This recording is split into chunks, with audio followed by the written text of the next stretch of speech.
Good day.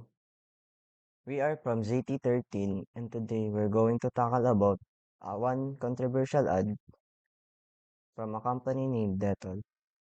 So let's proceed. The background information of the ad. Good day.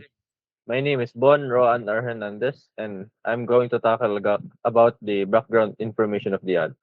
On September 25, 2014, Jeffrey Falconer Walshewitz wrote an article on the PSU blogs that talk about the advertisement When Ordinary Soap Just Won't Do by Dettol.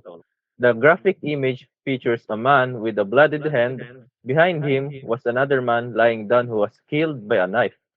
The tagline's ad focuses on highlighting Dettol's 99.9% killing of bacteria plus germs compared to other regular soap.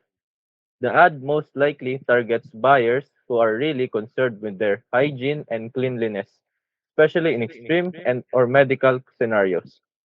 Using such a striking visual, the company reinforces its brand message of providing powerful, reliable disinfectant, but people didn't like the ad. It is an inappropriate visual instead of a striking visual.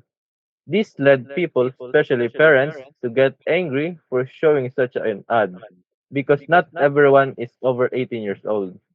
And also, some might think that it's okay to kill someone if it's being advertised. Dettol most likely did this unprepared for the outcome of the ad.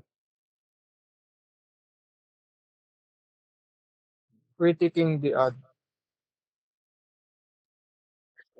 So I'm Richard Adrian Isunyas and here to present about our critique about the ad. The commercial of hand soap by Little Company has been criticized for its violent message and its poor ad message. According to Tim Wagner, unfortunately, this ad associates the product with murder and violence, which is unlikely to make people want to buy it. Additionally, he noted that instead of evoking positive emotions, like humor or happiness, this ad invokes disgust and fear, making the viewer adverse to the product by association. The advertised violence does not establish a clear link to the use of lethal hand soap. Hence, the message advertised does not come out very well. It is also dangerous because it makes the potential clients feel out of reach and may also harm the brand's image.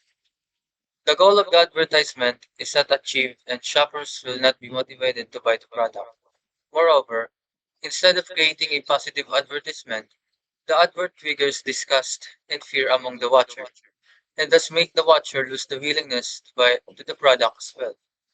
Its reliance on the graphic images, failure to persuade the viewers and incite positive emotion, as it were, and the fear factor as a primarily motivational strategy all work to reinforce the idea of the advertisement as being tasteless and uninformed. In conclusion, the controversy present in the advertisements, the failure to effectively convey the message through imagery, and the disappointment of the advert's ability to present a strong image all work to decrease the advert's potential to appeal to customers and meet its marketing goals. My name is Carlo Manuel Valenciano, and here is the before and after of our controversial ad.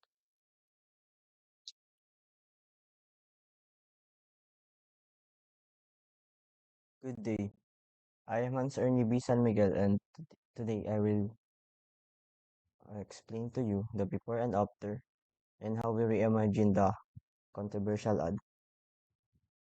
A company named Dettol that produces household and hygiene products has made a controversial advertisement that circulates around the media. The advertisement has shown a disturbing ad that viewers may find alarming, especially children. My groupmates and I plan to reimagine or recreate the advertisement. We changed the background photo into a lighter one, which includes a person that fixes an automobile and his hands are full of motor oil or engine lubricant. We stayed with the slogan, when ordinary soap just won't do.